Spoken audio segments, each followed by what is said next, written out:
একটা গ্রুপ 7 জন তরুণ, তাদের মধ্যে একজনকে বলা হয় লিডার, কিন্তু তার দায়িত্ব শুধু সিদ্ধান্ত নেওয়া নয়, বরং 6 জনের কান্না চুপ করে শোনা, তাদের ভয় ঢেকে রাখা, আর দরজার ওপাশে যখন পুরো দুনিয়া দাঁড়িয়ে থাকে তখন সে সামনে দাঁড়িয়ে বাকিদের আগলে রাখে। হ্যাঁ, আমি আরএমের কথাই বলছি, ওরফে কিম নামজুন। যখন বিটিএস নামটা কেউ চিনত না, নামজুন তখনও বিশ্বাস রাখতো এই 6 জন একদিন আকাশ ছুবে।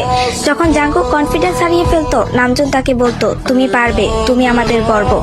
যখন তাইয়ং আবেগে ভেঙে পড়তো, নামজুন চুপচাপ তার পাশে বসে থাকতো, একটা কথাও বলতো না, কিন্তু জানিয়ে দিত তুমি একা না।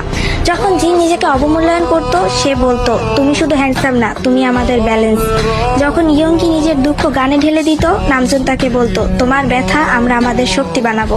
হোসেওকের ভয় যখন তাকে থামিয়ে রাখতো, নামজুন ছায়ার মতো তার পাশে দাঁড়াতো।